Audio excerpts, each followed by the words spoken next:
We actually, at LAX, don't fit really neatly under the moniker of Airport Cities Rising.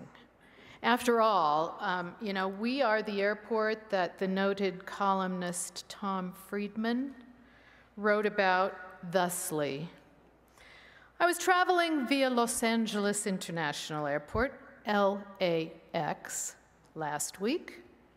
Walking through its faded, cramped domestic terminal, I got the feeling of a place that once thought of itself as modern, but has had one too many facelifts, and simply cannot any longer hide the wrinkles. Yeah, ouch is right. LAX is us. We are the United States of Deferred Maintenance. China is the People's Republic of Deferred Gratification. They save, invest, and build. We spend, borrow, and patch. Well, he was right. But I'm happy to say that that's in the past. He is no longer right about LAX. We are changing things. We are a storied and much filmed airport.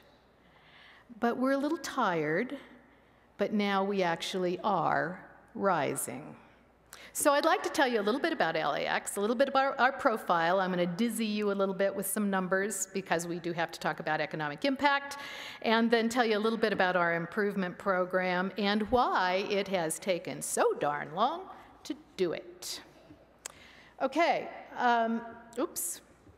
there we go. We're the 5th busiest in the world.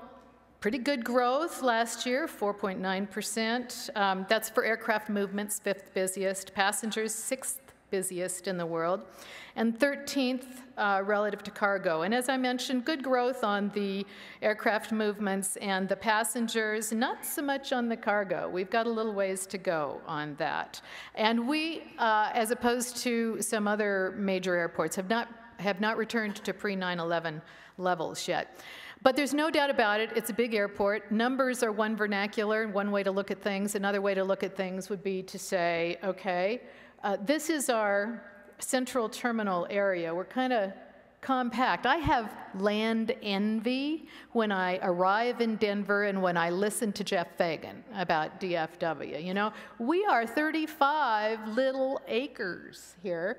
And this is our central terminal area. We have 9 terminals. Terminal 1, 2, 3, Tom Bradley Terminal, Terminal 4, 5, 6, 7, and 8. And in the middle, there's a bunch of parking garages, a bunch of roads, and we take care of 62 million passengers a year on that little footprint. The North 3 terminals do about the same amount of traffic as Dulles Airport.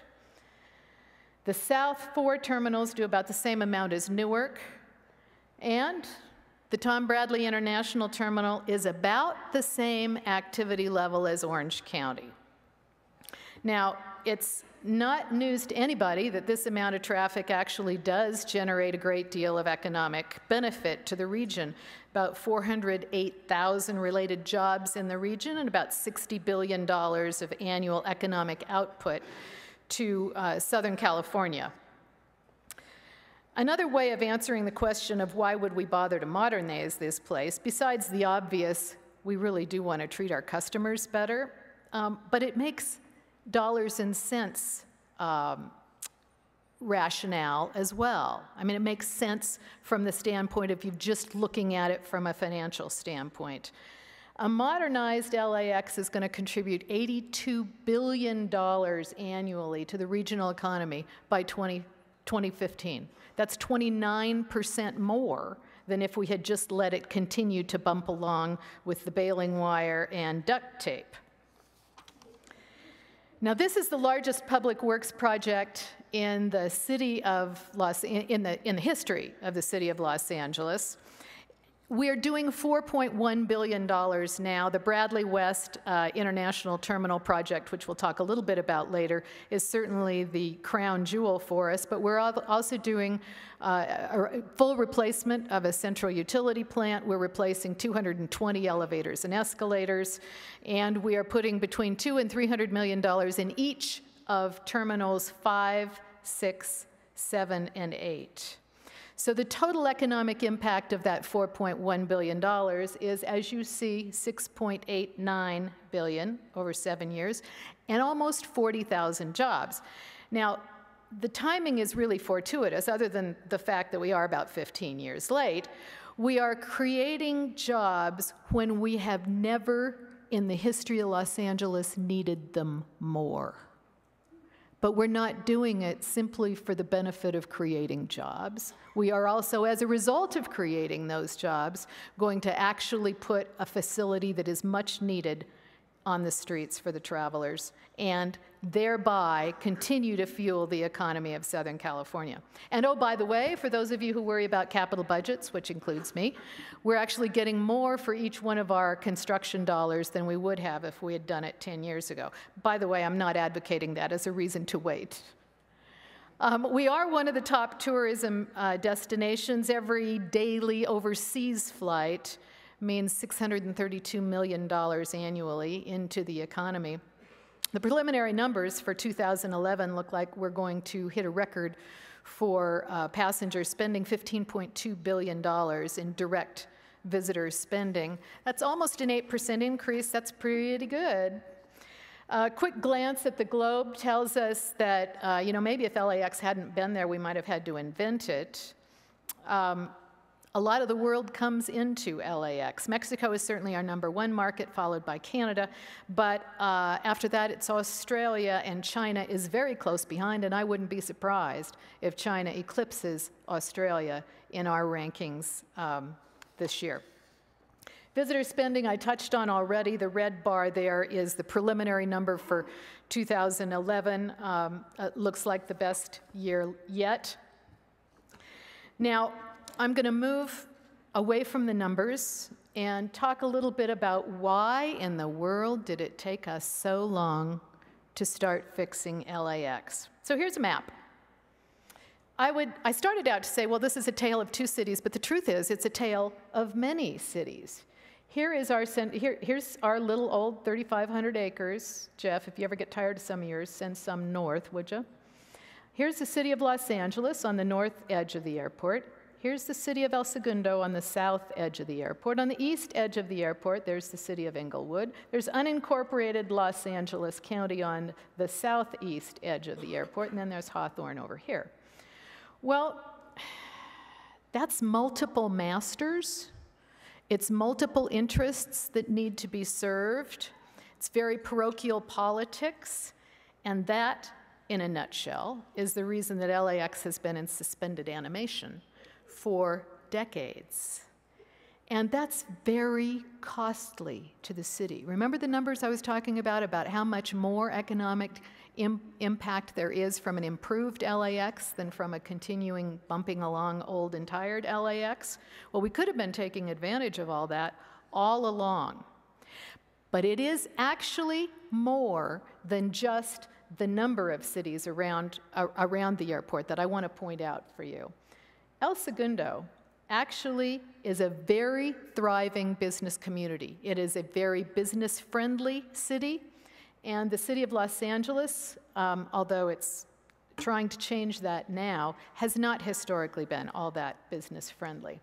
The most telling thing for me was about 4 years ago after I just arrived at LAX, and I was talking to the Westchester Business Improvement District, and that's our close-in neighbors on the very north side of the airport. And the guy who runs the Business Improvement District said, Gina Marie, wait a second here. El Segundo has Boeing and Raytheon and Northrop Grumman, and we only have Ralph's Grocery. So I was still trying to be nice, and I did not say what I thought. But what I thought was, well, you know what? There's a reason for that. El Segundo opened their arms to the advantages of being next to this economic engine, and the neighbors to the north did not. So I think that's a lesson to take away.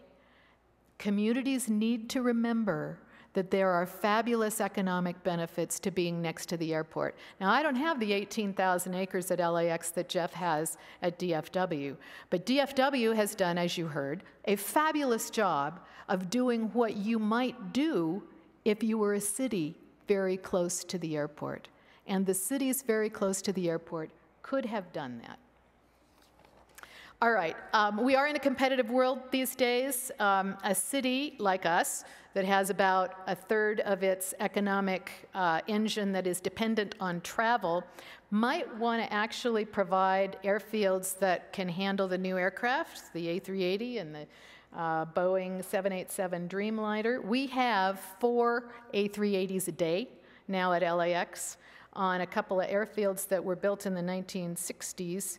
So we're about to move into making some changes on the North Airfield there. We will run out of gates by September of this year to handle the A380s. It's a good thing that the Qantas A380s come in at a very different time than the Korean and the Singapore, because we only have 2 A380 gates. By September, we will have I think we're going to have Air France in May, and then we'll have a third Qantas flight, we think, in September. So we are getting these gates in place none too soon. Okay, a little bit about LAX then and now. I'm not going to dwell on this because we got a lot of territory to cover, but I do want to just tell you a little bit about what we're doing. The upper picture is a picture of the Tom Bradley terminal from the west in March 16 of 2010. This is what it looks like today. And it is an incredible building. It was designed by Kurt Fentress, who happened to have designed the airport here in Denver as well. I think roofs are Kurt, because this one is a pretty astounding one. It was designed to actually be evocative of the environment of Los Angeles and waves crashing on the beach. But that's a lot of work to have been done in 2 years.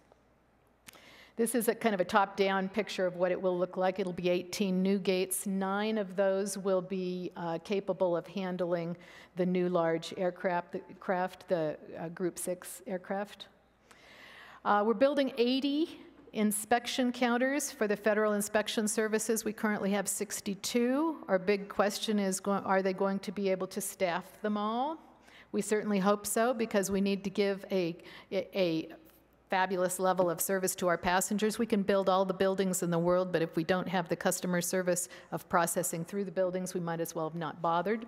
This is just the only picture I'm going to show you about the central core of the Bradley terminal. One of the opportunities that we have been unable to take full advantage of at LAX is that every one of our 9 terminals is at least 50% deficient on the commercial space for the passengers and the way air travel has changed today. We are changing that in the Bradley West Terminal. This is huge. The central core is the space of 3 football fields. This happens to be an elevator tower that we're going to cover with media mesh. And moving images are going to be a very, very significant portion of the ambiance for Bradley West. This is a rendering of what it will look like, and this is what it looks like today. And it is ringed with mezzanines that will have first-class lounges and mezzanine commercial experiences that will look down on the central core. Okay, Dr. Casarda had asked that we share a couple of lessons learned, which I will do briefly. First of all, in order to take advantage of what your airport can be, and by the way, LAX is never going to be what I would consider to be an aerotropolis in the classic sense of the term. As you can see from the map, we are surrounded, we're a small piece of property, and we're surrounded by development that is already there. It's history. Now, the cities could make decisions that can piggyback on the airport opportunity, but the airport has pretty limited opportunities. However, in order to keep the airport competitive, I think you need clear vision, and you need to articulate it over and over and over. Somebody once told me that it took 7 times of saying exactly the same thing for a group of people to get the gist of it, and I have come to be a big believer in that. Secondly, I think you absolutely need to have central political leadership and persevere. When you have multiple jurisdictions like I showed you on the map, it makes it much, much more difficult than if you are an airport authority that is able to, with your own board, control your destiny. Thirdly, in an airport that is so closely hemmed in by communities, we have to develop consistent, open, candid, and truthful communication all the time with those communities, even when they don't like to hear what it is you have to say. And lastly, this is the unhappy dilemma that I think particularly we in the United States face. Sometimes in order to make the tough political decisions, to invest in our infrastructure, we have to let things break.